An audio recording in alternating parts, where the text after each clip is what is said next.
no? So ito po yung estero na nagdudugtong po rin sa 13 Agosto diyan po sa Paco. So napakalinis po, no?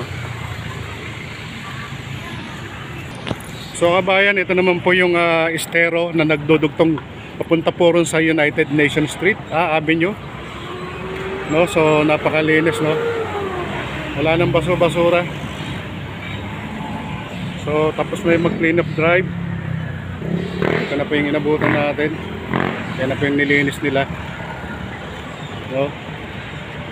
So ito po yung way going to United Nations Avenue. Diyan po sa PRC o Unilever, kabayan. So wala na masyadong basura. Ayan, grabe, no? Nilinis na nila. Kabayan, ito po yung likod ng Paco Catholic School, no? Ito po yung likod. So ito po yung palengke. So ito po yung tumambad sa atin, no? Isa po ito sa karapat dapat na gawan ng clean up drive. Kasi ito nagdudugtong po ito sa may papuntang Unilever.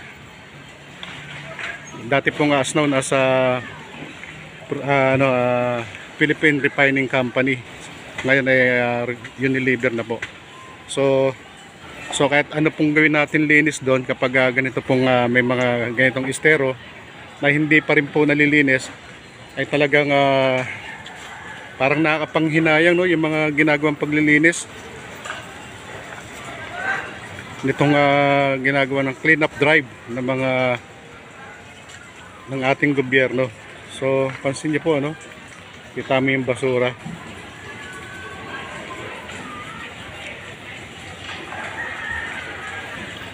So sana po magalugad po ito, no, ng ating mga kinauukulan para malinis po itong lugar na to, lalo na nagdudugtong po ito sa mga estero dito po sa Calacang, Maynila.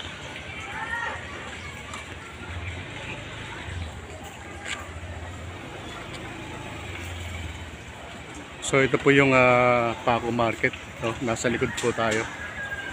So dako naman po tayo rito.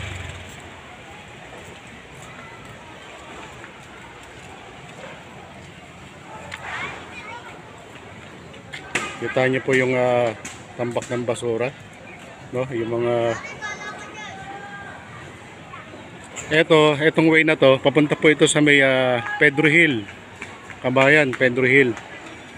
Kaya sana po, no, kung maglilinis po, ay talagang dapat po ay halos galugarin ang Calacang, Maynila, especially sa mga estero, mga ilog.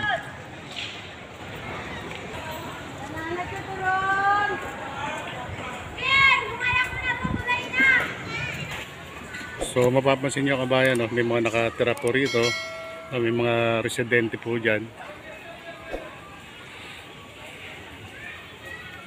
Kaya sana po mapansin po ito, no, magalugad yung lugar na to para malinis po. Kita niyo po yung basura dito, no.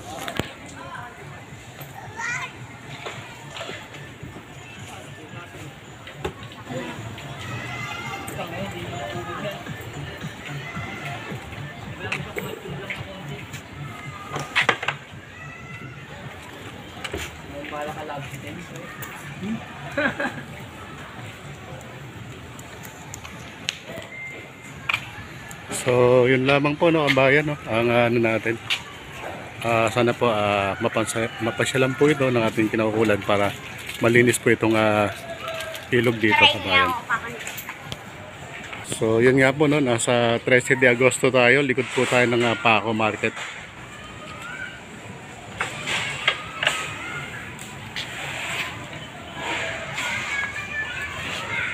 So once again, hanggang sa muli, maraming salamat po.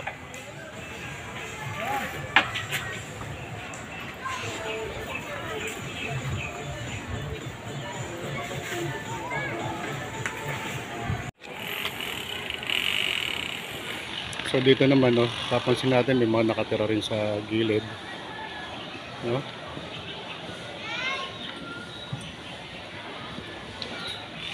So So once again, maraming salamat po. Ito yung lingkod Romeo Talk TV. Thank you so much po. So dito nagkaroon ng parang island.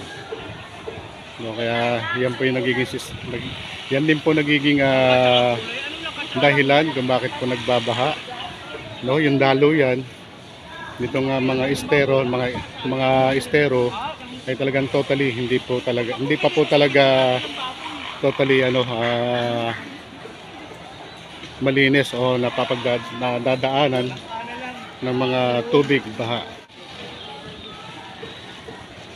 So sana mapasyalan po ito, no, kabayan. Thank you so much. Hanggang sa muli. Shoutout po sa inyong lahat.